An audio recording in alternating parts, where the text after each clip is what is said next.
Hello. Today we shall discuss about the catalysis, जिसको कि हम उत्प्रेरण कहते हैं।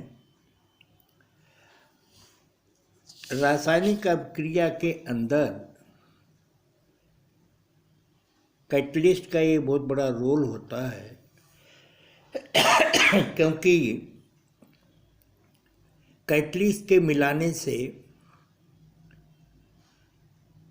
जो रिएक्शन पाथ है वो चेंज होता है,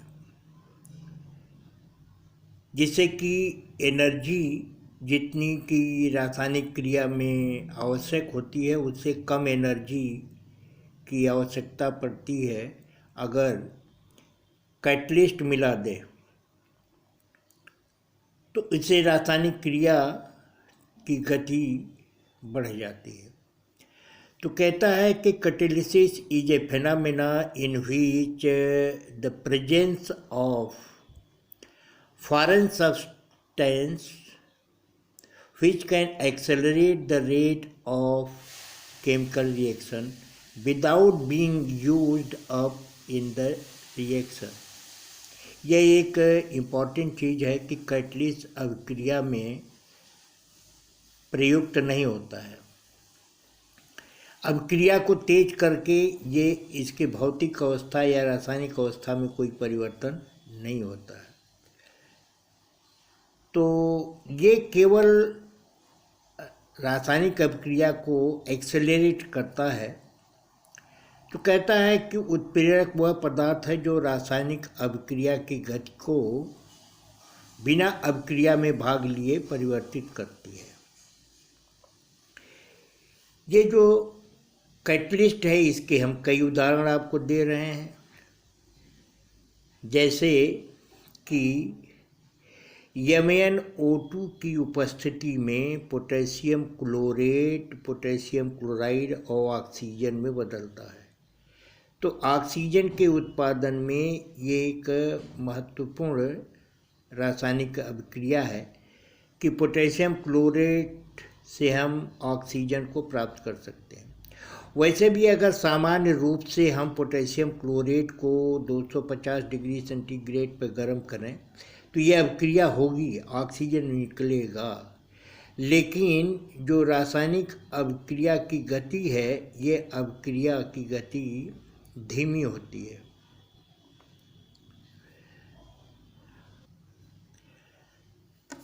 तो अभी आपको बताया कि ये जो रासायनिक अभिक्रिया तो सामान्य रूप से होती है विदाउट प्रेजेंस ऑफ MnO2,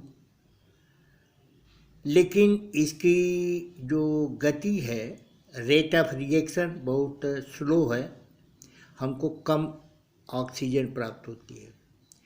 लेकिन यदि MnO2 जो ये कैटलिस्ट का काम करता है इसकी उपस्थिति में हम पोटेशियम क्लोरेट को गर्म करें 250 डिग्री सेंटीग्रेड पे, तो पोटेशियम क्लोराइड और ऑक्सीजन की अधिक मात्रा प्राप्त होती है। उसी प्रकार एक दूसरा उदाहरण आप ले सकते हैं, सल्फ्यूरिक एसिड के बनाने में प्रयुक्त होती है। इसको हम कहते हैं चैम्बर प्रोसेस। तो इस चैम्बर प्रोसेस में सल्फर डाइऑक्साइड ऑक्सीजन से क्रिया करके SO3 बनाती है, but this reaction can be accelerated by NO gas. यह एक कैटलिस्ट का काम करती है। तो इसकी उपस्थिति में आपको SO2 से SO3 में परिवर्तन तेज गति से प्राप्त होगा। उसी प्रकार से आप ये है इथीन, जिसको इथिलीन भी कहते हैं। इथिलीन का हाइड्रोजनेशन अगर का है, ये अनसैचुरेटेड है।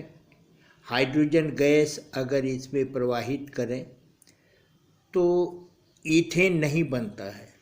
लेकिन in presence of nickel which behaves as a catalyst, nickel की उपस्थिति में अगर हाइड्रोजन गैस इथिलीन गैस में प्रवाहित करें तो यह डबल बॉन्ड है, हाइड्रोजन एडिशन होगा and you will get ethane जो कि एक अल्केन है।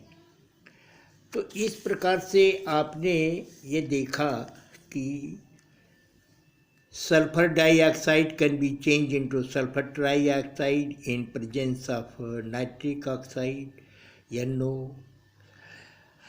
Ethylene can be changed into ethane by passing hydrogen gas in presence of nickel।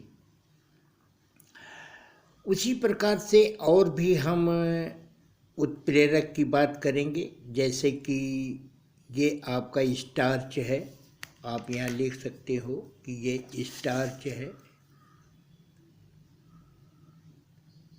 ये स्टार्च है, दिस इज द स्टार्च। तो स्टार्च डायस्टीज एक एंजाइम है, यह भी कैटलिस्ट है, कैटलिस्ट ये एंजाइम है, कैटलिस्ट के रूप में काम करता है। तो स्टार्च का विघटन होगा, it will be change into maltase. Maltase एक सिंपल मॉलिक्यूल है, जबकि स्टार्च एक पॉलीमेरिक मॉलिक्यूल है। तो this big molecule of the starch can be change into simple molecule maltose, and further in presence of maltase it is also catalyst।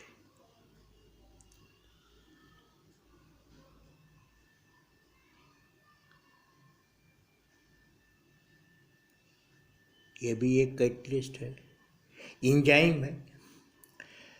तो ये जो आपका माल्टेज है, maltase will change into glucose. ये हमारे body के अंदर ये एंजाइम की उपस्थिति में स्टार्च हम खाते हैं, starch will change into maltase and maltase will change into glucose. तो माल्टेज ग्लूकोज में चेंज होता है इन presence of maltase enzyme and starch change into maltase in presence of diastase. तो इस प्रकार से आपको ये मैंने कुछ उदाहरण दिया कि ये रासायनिक अभिक्रियाएं हैं जिनको कैटेलाइज भिन्न भिन्न कैटलिस्ट कर रहे हैं। तो ये सभी के NO कैटलिस्ट है, निकल कैटलिस्ट है, डाइस्टेज कैटलिस्ट है, माल्टेज कैटलिस्ट है। तो इस प्रकार से आपने ये देखा कि कैटालिसिस की अभिक्रिया जो है इस प्रकार से होती है। अब कहता है कि ये जो कैटलिस्ट हैं इनकी क्या विशेषताएं होती हैं, माने इनके विशेष गुण क्या होते हैं। तो कहता है characteristics of the catalyst, catalyst की क्या विशेषता है। तो पहली बात कहता है ये कैटलिस्ट माने उत्प्रेरक की मात्रा और एवं उसकी भौतिक अवस्था में कोई परिवर्तन नहीं होता। आप जो भी मात्रा आप मिलाओगे कैटलिस्ट का, वो कैटलिस्ट यूज होता नहीं है, रासायनिक अभिक्रिया में उसका यूज नहीं होता, वो तो केवल उसके रेट ऑफ केमिकल रिएक्शन को परिवर्तित कर देता है। लेकिन इसकी अवस्था चाहे भौतिक अवस्था है या उसके रासायनिक गुण हैं, इसमें कोई परिवर्तन नहीं होगा। तो ये एक उसकी विशेषता है। दूसरी विशेषता यह है कि उत्प्रेरक की कम मात्रा भी अभिक्रिया की गति को बढ़ाता है। ऐसा नहीं कि बहुत ज़्यादा मात्रा में चाहिए, थोड़ी मात्रा में, जैसे कि जो भी बायोलॉजिकल अभिक्रियाएँ होती हैं बहुत कम मात्रा में एंजाइम उनको चेंज कर देता है रिक्वायर्ड प्रोडक्ट में। जैसे अभी आपको हमने बताया कि स्टार्च बहुत कम मात्रा में diastase will change, starch will change into maltase and very small amount of the maltose is required to change maltase into glucose. तो कहता है कि उत्प्रेरक की मात्रा ज़्यादा नहीं, बहुत कम मात्रा में इसकी आवश्यकता होती है, जो कि अभिक्रिया की गति को तीव्र करती है। तो यह भी एक विशेषता है। तीसरी विशेषता यह है कि उत्प्रेरक कभी भी किसी भी रासायनिक क्रिया को प्रारंभ नहीं करा सकता। Means catalyst can not initiate chemical reaction. किसी भी रासायनिक क्रिया अगर हो नहीं रही है तो उसको वो प्रारंभ नहीं कराता। तो catalyst can not initiate chemical reaction but it can accelerate और रिटार्ड द केमिकल रिएक्शन। अभिक्रिया की गति को ये या तो बढ़ा सकता है या घटा सकता है, क्योंकि कैटलिस्ट नेगेटिव भी होता है, पॉजिटिव होता है, लेकिन हम ज़्यादातर कैटलिस्ट का अर्थ समझते हैं कि ऐसा पदार्थ जो रासायनिक अभिक्रिया की दर को बढ़ा दे। तो उत्प्रेरक अभिक्रिया में को प्रारंभ नहीं करता है, परंतु एक अभिक्रिया की दर को ये परिवर्तित करता है। कहता है कि उत्प्रेरक का स्वभाव विशिष्ट होता है। उत्प्रेरक का स्वभाव जो है वो विशिष्ट होता है, माने catalyst are specific in nature. ऐसा नहीं कि कोई कैटलिस्ट कहीं भी आप किसी भी रासायनिक क्रिया में उपयोग कर सकते हैं। नो, कैटलिस्ट जो है वो एक स्पेसिफिक रिएक्शन के लिए स्पेसिफिक कैटलिस्ट होता है। तो इसलिए कहा जाता है कि उत्प्रेरक का स्वभाव विशिष्ट होता है, अर्थात ये किसी एक रासायनिक अभिक्रिया के लिए एक ही प्रकार का उत्प्रेरक प्रयुक्त होता है। जैसा मैंने आपको एग्जाम्पल में बताया, ये आपका ग्लूकोज है, तो glucose will change into alcohol only when जाइमेज is present. ऐसा नहीं है कि दूसरे किसी कैटलिस्ट का उपयोग आप करें तो यह glucose will change into glucose, यह glucose will change in alcohol. No, glucose will change into alcohol only when zymase catalyst is used. तो इस प्रकार से ये ध्यान रखना है कि ये जो कैटलिस्ट होते हैं इनका स्वभाव विशिष्ट होता है। फिर कहता है कि ये जो उत्प्रेरक होते हैं साम्य अवस्था इक्विलिब्रियम को शीघ्र प्राप्त करा देता है। जैसे रासायनिक अभिक्रिया होती है, फॉरवर्ड और रिवर्स दोनों दिशाओं में रासायनिक अभिक्रिया होती है। तो ये जो साम्य अवस्था है, इस साम्य अवस्था को ये आसानी से प्राप्त करा देता है। तो ये भी हमको है कि chemical equilibrium can be this catalyst can हेसन the approach of the chemical equilibrium. फिर कहता है कि उत्प्रेरक के लिए एक विशिष्ट ताप की आवश्यकता होती है, जिसको हम कहते हैं ऑप्टिमम टेम्परेचर। हर कैटलिस्ट के सक्रियता के लिए एक निश्चित ताप होता है, जिस ताप को हम कहते हैं ऑप्टिमम टेम्परेचर। तो हर एक कैटलिस्ट की अभिक्रिया कराने के लिए अभिक्रिया में उसकी भूमिका के लिए एक निश्चित ताप की होती है। जैसे कि आप दूध से दही बनाते हो तो एक ऑप्टिमम टेम्परेचर पर ही दूध से दही बनता है। ज़्यादा या कम हो जाने पर, जैसे कि आप जानते हो कि जाड़े के दिन में दही धीमे धीमे गति से बनती है, तो लेकिन अगर उसको थोड़ा सा ऑप्टिमम टेम्परेचर मेंटेन किया जाए तो ये क्रिया तेज हो जाती है। तो ये बातें हो गई हैं कि विशेषता क्या होता है। इसके बाद करता है classification of the catalyst. Catalysis जो उत्प्रेरण की क्रिया है ये कितने प्रकार की होती है, तो हम बड़े आसानी से इस बात को कह सकते हैं कि जो कैटलिसिस है ये दो प्रकार की होती है। एक होती है समांगी उत्प्रेरण, मीन्स होमोजीनियस कैटलिसिस। समांगी उत्प्रेरण। समांगी उत्प्रेरण का अर्थ क्या हुआ? समांगी उत्प्रेरण का मतलब हुआ कि अभिकारक और कैटलिस्ट दोनों एक ही प्रावस्था में हो, मीन्स एक ही फेज में हो, तो कहता है कि जब अभिक्रिया के अभिकारक और उत्प्रेरक एक फेज में हो, मानी एक प्रावस्था में हो, जैसे गैस गैस है तो कैटलिस्ट भी गैस होना चाहिए, तो एक क्या है, यह होमोजीनियस है। तो कहता है कि समअंगी उत्प्रेरण माने होमोजेनियस कैटेलिसिस। तो इसको आप उदाहरण के द्वारा बता सकते हो कि सल्फर डाइऑक्साइड ये गैस है, ऑक्सीजन गैस है, ये दोनों रिएक्टेंट गैस है, और जो हमारा कैटलिस्ट है वो भी गैसीय अवस्था में है। तो दो सबके अभिकारक और कैटलिस्ट दोनों की फेज एक ही है, एक ही अवस्था में है, गैस गैस सब है। तो ये एक होमोजेनियस कैटेलिसिस का उदाहरण है, सल्फर ट्राइऑक्साइड बनता है। आप देखो ये है आपका लिक्विड फॉर्म में, पानी में आप घोल दीजिए C12H2211। तो इस प्रकार से आप इसको अगर करते हो तो इट विल, ये लिक्विड फेज में है, ये भी लिक्विड है, ये हमारा HCl की उपस्थिति में यह लिक्विड है, it will change into glucose and fructose. C12H22O11 इसको सुक्रोज कहते हैं। सुक्रोज का जो विघटन होगा तो आपको ग्लूकोज और फ्रक्टोज मिलेगा। तो इस प्रकार से ये भी होमोजीनियस कैटेलिसिस का एक उदाहरण है। अब कहता है कि दूसरे प्रकार की कैटेलिसिस क्या है। दूसरे प्रकार की कैटेलिसिस जो है वो हेट्रोजीनियस है, विषमांगी, माने रिएक्टेंट और जो कैटलिस्ट है विभिन्न फेज में है।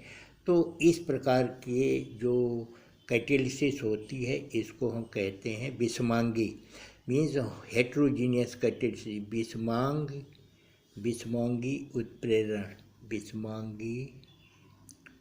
विषमांगी उत्प्रेरण कहते हैं।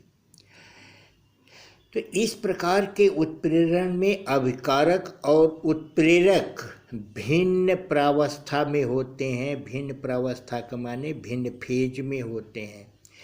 जैसे कि आप ये जानते हैं कि पोटेशियम क्लोरेट को 250 डिग्री सेंटीग्रेड पर अगर हम गर्म करते हैं, 250 डिग्री सेंटीग्रेड पर गर्म करते हैं तो यह क्रिया होगी। लेकिन ये इस क्रिया की गति को बढ़ाने के लिए MnO2 सॉलिड, ये MnO2 क्या है, ये सॉलिड है, ये भी सॉलिड है। तो यहाँ पर यह सॉलिड बनता है, लेकिन ये ऑक्सीजन जो है वो गैसीय अवस्था में बनता है। तो इस प्रकार से ये जो है एक हेट्रोजीनियस कैटेलिसिस का उदाहरण हो गया। इसके बाद कहता है कि हम एक और कैटेलिस्ट का उदाहरण आपको दे रहे हैं, जो कैटेलिस्ट में कि द्रव और ठोस का उत्प्रेरण है। इससे आपको स्पष्ट होगा, ये आपका H2O2 का विघटन पानी और ऑक्सीजन में होता है, लेकिन प्लैटिनम कैटेलिस्ट की उपस्थिति में इसकी गति बढ़ जाती है। प्लैटिनम ठोस अवस्था में है, H2O2 द्रव अवस्था में है। तो इस प्रकार से ये विषमांगी हो गया। कैटेलिस्ट जो है आपका विषमांगी है, अलग फेज में है। तो इस प्रकार के कैटेलिसिस को हम हेट्रोजीनियस कैटेलिसिस कहते हैं। अब बात आती है कि ये उत्प्रेरण के सिद्धांत क्या हैं। बार बार ये पूछा जाता है कि what are the theories of the catalysis. उत्प्रेरण के सिद्धांत, थियरी ऑफ कैटेलिसिस, उत्प्रेरण के सिद्धांत। तो उत्प्रेरण के निम्न सिद्धांत होते हैं। एक सिद्धांत होता है माध्यमिक यौगिक सिद्धांत। तो माध्यमिक यौगिक सिद्धांत का माने intermediate compound formation. Intermediate compound बनता है, कैसे बनता है कि यह जो कैटेलिस्ट होता है किसी न किसी एक अभिकारक माने रिएक्टेंट से क्रिया करके एक इंटरमीडिएट कंपाउंड बनाएगा, और फिर वह इंटरमीडिएट कंपाउंड दूसरे रिएक्टेंट या अभिकारक से क्रिया करके जो रिक्वायर्ड प्रोडक्ट है वो रिक्वायर्ड प्रोडक्ट में परिवर्तित होगा और कैटलिस्ट रिएक्शन के बाहर हो जाएगा विदाउट यूज। तो कैटलिस्ट का जो काम था उसने क्या किया, कहता है कि सपोज करिए कि अभिक्रिया में हमारा जो है एक रिएक्टेंट ए है, ए और बी मिल करके कोई प्रोडक्ट ए बी बनाना चाहते हैं। तो अगर हम मान लें कि ये कैटलिस्ट अगर रखते हैं, मिला देते हैं अभिक्रिया में, तो रिएक्टेंट ए पहले कैटलिस्ट से क्रिया करेगा। इसको आप ऐसे भी दिखा सकते हो, ऐसे लाइक दिस, ऐसे आप दिखा सकते हो।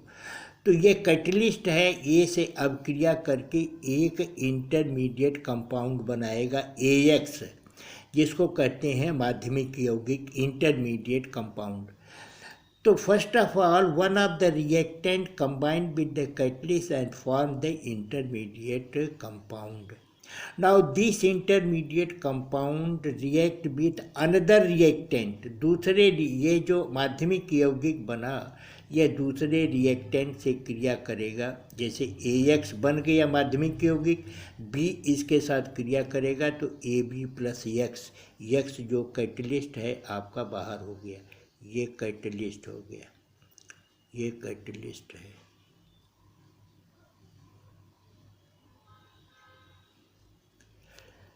अब कहता है दूसरा भी उदाहरण आप ले सकते हो कि जैसे कि सल्फर डाइऑक्साइड है, यह तो हमने एक जनरल उदाहरण दिया। सल्फर डाइऑक्साइड है, ऑक्सीजन से क्रिया करती है, SO3 बनाती है। NO की उपस्थिति में, NO जो है ये कैटलिस्ट है। तो यह अभिक्रिया कैसे होती है, तो how we can explain the formation of intermediate compound. So let us consider this one of the, ये दो अभिकारक हैं। एक अभिकारक ऑक्सीजन है, ऑक्सीजन NO से क्रिया करेगा और ये NO2 एक इंटरमीडिएट कंपाउंड बन जाता है। अब यह डायरेक्ट SO2 और O2 की क्रिया में कोई गति नहीं होती है, स्लो रिएक्शन है। लेकिन इस रिएक्शन को तेज करने के लिए क्या करता है यह जो कैटलिस्ट है, तो ये कैटलिस्ट इसके साथ ऑक्सीजन के साथ अभिक्रिया करके NO2 बनाएगा। NO2 जो है वो SO2 के साथ क्रिया करेगा, ये एक दूसरा रिएक्टेंट है, इसके साथ क्रिया करके SO3 गैस बनेगी और ये कैटलिस्ट NO कैटलिस्ट फिर बाहर हो जाएगी। तो इस प्रकार दोनों रिएक्शन में आप देख रहे हो, यह जो हमने एग्जाम्पल दिया है एक होमोजीनियस कैटलिसिस का एग्जाम्पल है, जिसमें सभी गैसीय अवस्था में गैस है। तो पहले इंटरमीडिएट कंपाउंड बना, इंटरमीडिएट कंपाउंड दूसरे अभिकारक SO2 से क्रिया करके SO3 बनाया और कैटलिस्ट बाहर हो गया। तो in this way we see that there is catalyst is not used in the chemical reaction. तो ये तो आपका हो गया, एक थियरी हो गई कि होमोजीनियस कैटालिसिस का क्या सिद्धांत है। तो होमोजीनियस कैटालिसिस के सिद्धांत में हम बता रहे हैं इंटरमीडिएट कंपाउंड फॉर्मेशन थियरी। अब दूसरी जो थियरी है वो हेट्रोजीनियस कैटालिसिस का है। तो हेट्रोजीनियस कैटालिसिस में कहता है कि ये जो रिएक्टेंट होते हैं यह रिएक्टेंट कैटलिस्ट के सरफेस पर जुड़ जाते हैं, सरफेस पे एडजॉर्ब हो जाते हैं, जिसको हम अधिशोषण कहते हैं, एडजॉर्प्शन। तो कैटलिस्ट के जैसे हम ये एग्जांपल लें कि ये निकिल है, तो निकिल के आप देख रहे हैं कि ये फ्री वैलेंसी कहलाती है। तो कोई भी अगर सॉलिड कैटलिस्ट है तो उसको आप कट करेंगे तो ये इलेक्ट्रॉन इसके फ्री हैं, ये अभिक्रिया कर सकते हैं। तो इसको कहते हैं केमिकल एडजॉर्प्शन, केमिसॉर्प्शन भी कहते हैं इसको, केमिकल एडजॉर्प्शन। एडजॉर्प्शन माने अधिशोषण। तो सॉलिड के ऊपर जो ये अभिकारक होते हैं, ये अभिकारक इसके ऊपर एडजॉर्ब हो जाते हैं। एडजॉर्ब होने के बाद जैसे A और B है, इस कैटलिस्ट के ऊपर एडजॉर्ब होगा, A और B एडजॉर्ब होगा। तो इनको जो है एक प्लेटफॉर्म ये कैटलिस्ट प्रोवाइड कराता है। Through adsorption. तो इस प्रकार से आपको ए बी एक्स, ये एक्स कैटलिस्ट है, कैटलिस्ट के सरफेस पर ए एंड बी बोथ जो हैं वो एडजॉर्ब हो गए। एडजॉर्प्शन के बाद फिर क्या दूसरे स्टेप में होगा, A B dot X, A B dot X it will change into A B और प्लस एक्स। आप देखो कि यह एक्स बाहर हो गया। तो इस ये एक ठोस है कैटलिस्ट एक, जिसके सरफेस पर ये रिएक्टेंट का अधिशोषण होगा। अब देखिए, अधिशोषण के लिए जितना ही ज़्यादा सरफेस प्रोवाइड किया जाएगा उतना ही ज़्यादा अधिशोषण होगा। जितना ज़्यादा अधिशोषण होगा रेट ऑफ द रिएक्शन ज़्यादा होगा। जैसे ये है, इसको फिर आप फर्दर कट कर दीजिए तो आप देखेंगे कि इसका वैलेंसी का फ्री वैलेंसी जिसे हम कहते हैं, फ्री वैलेंसी बढ़ जाएगी तो अधिशोषण बढ़ जाएगा, और अधिशोषण बढ़ जाएगा तो रेट ऑफ रिएक्शन बढ़ जाएगा।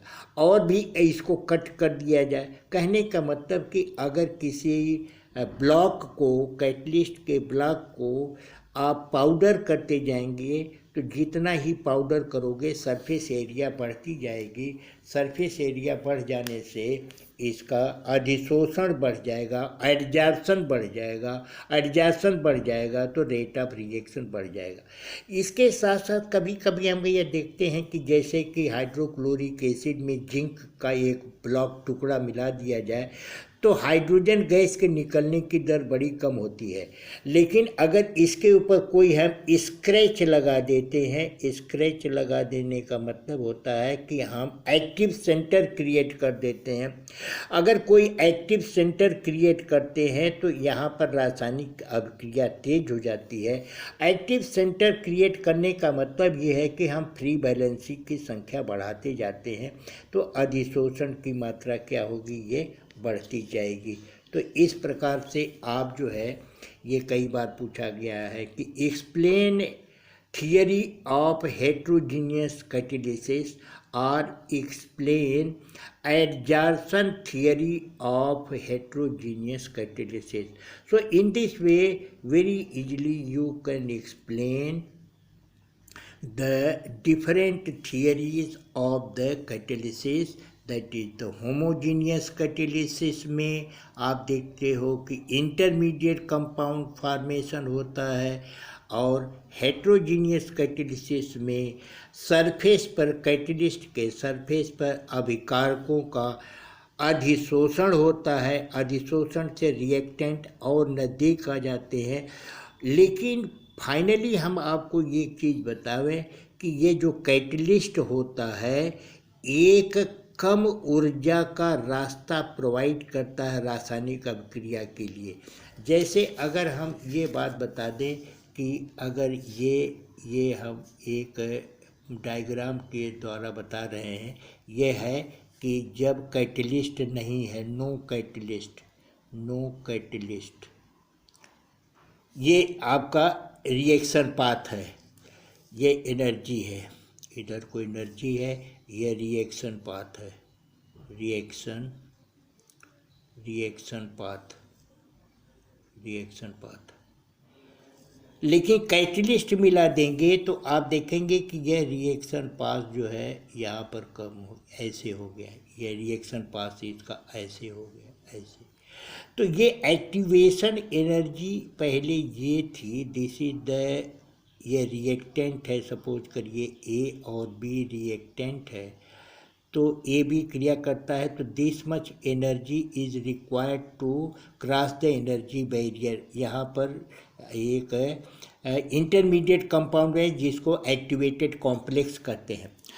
Now in presence of catalyst, यहाँ पर हम कहते हैं कि कैटालिस्ट है, कैटालिस्ट की उपस्थिति में हम क्रिया करा रहे हैं, कैटालिस्ट है।